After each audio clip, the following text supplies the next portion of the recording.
ഏറ്റുമുട്ടലെന്നോ സംഘർഷമെന്നോ യുദ്ധമെന്നോ പേരെന്ത് വിളിച്ചാലും കരച്ചിലടക്കാൻ പാടുപെടുന്ന ഒരു പറ്റം നിരാലംബരെ സൃഷ്ടിക്കുന്നതിനപ്പുറം മറ്റെന്താണ് ഓരോ യുദ്ധവും നമുക്ക് സമ്മാനിക്കാറുള്ളത്? 100 ദിവസത്തിലേറെ നീണ്ടുനിന്ന രക്തച്ചൊരിച്ചിലിനൊടുവിൽ അമേരിക്കയും ഇറാനും ധാരണാപത്രത്തിൽ ഒപ്പുവെച്ച് പിന്മാറുമ്പോൾ ഈ ചോദ്യം ആവർത്തിക്കപ്പെടുന്നു: യഥാർത്ഥത്തിൽ എന്തിനായിരുന്നു ഈ യുദ്ധം?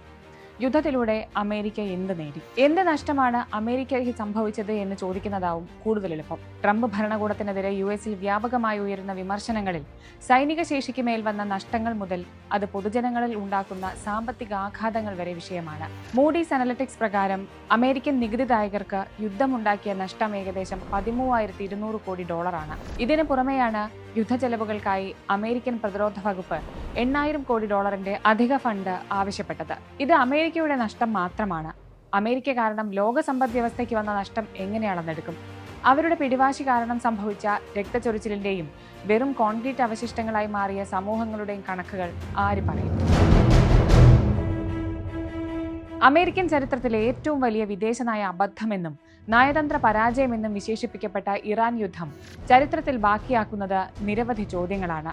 യുദ്ധം അവസാനിക്കുമ്പോൾ പതിവ് പോലെ വിജയശ്രീലാളിതരായി ആരുമില്ല.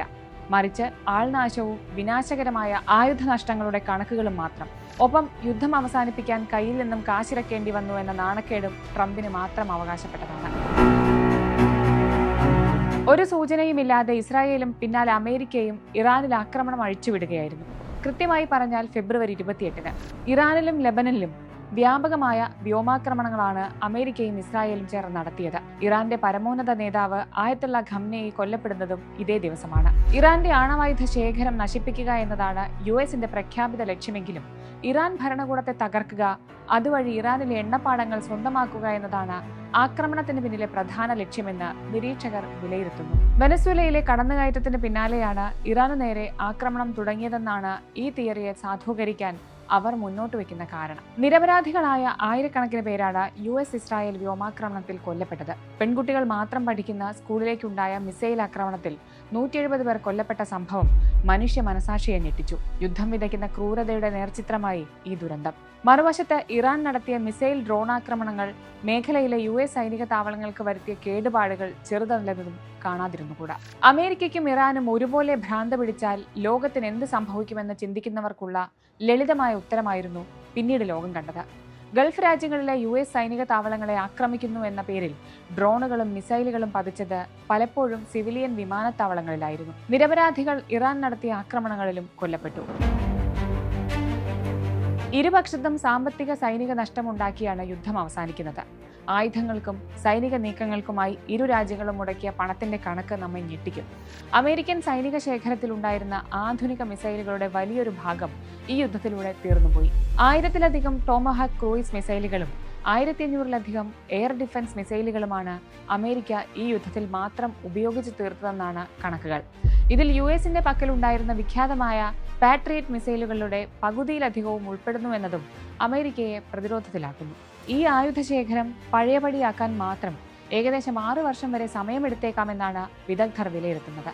തീർന്നില്ല. മനുഷ്യനിയന്ത്രിത വിമാനങ്ങളും ഡ്രോണുകളും ഉൾപ്പെടെ യുദ്ധത്തിലാകെ 42 US സൈനിക വിമാനങ്ങൾക്ക് നാശനഷ്ടങ്ങൾ സംഭവിക്കുകയോ തകരുകയോ ചെയ്തിട്ടുണ്ട്. ഗൾഫ് മേഖലകളിലും മറ്റുമായി ആക്രമിക്കപ്പെട്ട 20ഓളം വരുന്ന US സൈനിക താവളങ്ങളുടെ അറ്റകുറ്റപ്പണിക്കും പുനർനിർമ്മാണത്തിനും മാത്രം വേണ്ടിവരിക വൻ തുകയാണ്. ഇറാന്റെ അടിസ്ഥാന സൗകര്യങ്ങൾക്കും സൈനിക സംവിധാനങ്ങൾക്കും ഉണ്ടായ നാശനഷ്ടങ്ങൾ പുനർനിർമ്മിക്കാൻ ഏകദേശം $30,000 കോടി ചെലവ് വരുമെന്നാണ് കണക്കാക്കപ്പെടുന്നത്. അത് അമേരിക്കയും സഖ്യകക്ഷികളും നൽകണമെന്നാണ് ധാരണാപത്രത്തിൽ പറയുന്നത്. ഗൾഫ് രാജ്യങ്ങൾക്ക് ഏകദേശം $5,800 കോടി നാശനഷ്ടങ്ങൾ സംഭവിച്ചതായും കണക്കുകൾ സൂചിപ്പിക്കുന്നു. US ഇറാൻ യുദ്ധം ആഗോളതലത്തിൽ വരുത്തിവെച്ച സാമ്പത്തിക നഷ്ടം അതിഭീമമാണ്. ലോകത്തിലെ എണ്ണ വിതരണത്തിന്റെ 20% കടന്നുപോകുന്ന ഹോർമൂസ് കടലിടുക്ക് ഇറാൻ അടച്ചതോടെ ലോകം കടുത്ത ഇന്ധന പ്രതിസന്ധിയിലുമായി. അന്താരാഷ്ട്ര വിപണിയിൽ എണ്ണവില 13% കുതിച്ചുയർന്നു. ഇത് പല രാജ്യങ്ങളിലും പണപ്പെരുപ്പത്തിനും നിത്യോപയോഗ സാധനങ്ങളുടെ വിലക്കയറ്റത്തിനും കാരണമായി. കോവിഡ് മഹാമാരിക്ക് ശേഷമുള്ള ഏറ്റവും താഴ്ന്ന നിരക്കായ 2.5%-ലേക്ക് ആഗോള സാമ്പത്തിക വളർച്ച താഴാൻ ഈ യുദ്ധം കാരണമായെന്നാണ് ലോകബാങ്കിന്റെ വിലയിരുത്തൽ. ലക്ഷക്കണക്കിന് ആളുകളാണ് വീണ്ടും ദാരിദ്ര്യത്തിലേക്ക് തള്ളപ്പെട്ടത്. ഒരിക്കലും തീരാത്ത യുദ്ധങ്ങൾ അവസാനിപ്പിക്കുമെന്ന വാഗ്ദാനം ചെയ്ത് അധികാരത്തിൽ വന്ന ട്രംപ് ഭരണകൂടത്തിന് യുദ്ധം കനത്ത രാഷ്ട്രീയ തിരിച്ചടിയാണ് സമ്മാനിച്ചത്. ഒബാമ ഭരണകാലത്തെ ആണവ കരാറിനേക്കാൾ വലിയ സാമ്പത്തിക ഇളവുകൾ ഇറാന് നൽകിയാണ് ഇപ്പോഴത്തെ കരാർ ഒപ്പിട്ടിരിക്കുന്നത് എന്നതും ഭരണകൂടത്തിന് വലിയ നാണക്കേടുണ്ടാക്കുന്നുണ്ട്. ഇറാന്റെ പുനർനിർമ്മാണത്തിനായി കുറഞ്ഞത് $30,000 കോടി ഫണ്ട് രൂപീകരിക്കാനുള്ള വ്യവസ്ഥ അമേരിക്കയ്ക്കുള്ളിൽ വലിയ രാഷ്ട്രീയ കൊടുങ്കാറ്റിനും വഴിവെച്ചിട്ടുണ്ട്. പ്രമുഖ രാഷ്ട്രീയ നിരീക്ഷകനായ ടക്കർ കാൾസൺ കരാറിനെ അമേരിക്കയുടെ നാണംകെട്ട തോൽവി എന്നാണ് വിശേഷിപ്പിച്ചത്. മുൻ സ്റ്റേറ്റ് സെക്രട്ടറി ആന്റണി ബ്ലിങ്കൻ യുദ്ധത്തിന് മുൻപ് തന്നെ തുറന്നുകിടന്നിരുന്ന ഹോർമൂസ് കടലിടുക്ക് വീണ്ടും തുറക്കുന്നതിനായി അമേരിക്ക ഇറാന് പണം നൽകേണ്ടി വരുന്നത് ഒരു നേട്ടമായി കാണാനാവില്ലെന്നും പരിഹസിച്ചു. ഈ $30,000 കോടി അമേരിക്കയല്ല നൽകുന്നതെന്നും ഗൾഫ് രാജ്യങ്ങൾ നിക്ഷേപമായി നൽകുന്നതാണെന്നും വൈസ് പ്രസിഡന്റ് JD വാൻസ് വിശദീകരിക്കുന്നുണ്ടെങ്കിലും ജനരോഷം തണുപ്പിക്കാൻ ഭരണകൂടത്തിന് കഴിയുന്നില്ല. പതിറ്റാണ്ടുകളായി നിലനിന്നിരുന്ന അമേരിക്ക-ഇസ്രായേൽ സുരക്ഷാ സഖ്യത്തിലുണ്ടായ വിള്ളലാണ് ഈ യുദ്ധത്തിന്റെ മറ്റൊരു പ്രധാന രാഷ്ട്രീയ ബാക്കിപത്രം. ലെബനനിലെ ഇസ്രായേൽ സൈനിക നടപടികളെ ചൊല്ലി ട്രംപും നെതന്യാഹുവും തമ്മിലുള്ള ബന്ധം വഷളായതും വാർത്തയായി. ഇറാനുമായുള്ള നിർണായകമായ ചർച്ചകളിൽ ഇസ്രായേലിനെ അമേരിക്ക ഉൾപ്പെടുത്തിയിരുന്നില്ല എന്നതും കരാറിന്റെ കോപ്പി മാത്രമാണ് ട്രംപ് ഇസ്രായേലിന് കൈമാറിയത് എന്നതും കല്ലുകടിയാവുന്നുണ്ട്.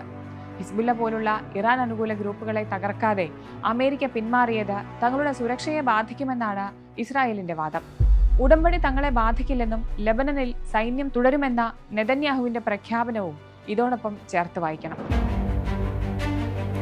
അമേരിക്ക ലക്ഷ്യമിട്ടതുപോലെ ഇറാനെ തകർക്കാനോ അവരുടെ ആണവ പദ്ധതികൾ ഇല്ലാതാക്കാനോ എണ്ണപ്പാടങ്ങൾ വരുതിയിലാക്കാനോ ഈ യുദ്ധത്തിന് കഴിഞ്ഞില്ല എന്നത് ട്രംപിനുണ്ടാക്കിയ അപമാനം ചെറുതല്ല. അമേരിക്കയെ സംബന്ധിച്ചിടത്തോളം സൈനികവും സാമ്പത്തികവും നയതന്ത്രപരവുമായ വലിയൊരു പരാജയം. 100-ലധികം ദിവസങ്ങൾക്കൊടുവിൽ യുദ്ധം തുടങ്ങുന്നതിന് മുൻപത്തെ സാഹചര്യത്തിലേക്ക് മടങ്ങാൻ പോലും ഇറാൻ വൻ തുക നൽകേണ്ടി വന്നു എന്ന പരിഹാസ്യമായ അവസ്ഥയിലാണ് ആഗോള സൂപ്പർ പവറായ അമേരിക്ക. ആത്യന്തികമായി അധികാര രാഷ്ട്രീയത്തിന്റെ പേരിൽ പൊലിഞ്ഞുപോയ ആയിരക്കണക്കിന് മനുഷ്യജീവനുകളും തകർന്നടിഞ്ഞ സമ്പദ്വ്യവസ്ഥയും മാത്രമാവുകയാണ് ഈ യുദ്ധത്തിന്റെ ബാക്കിപത്രവും.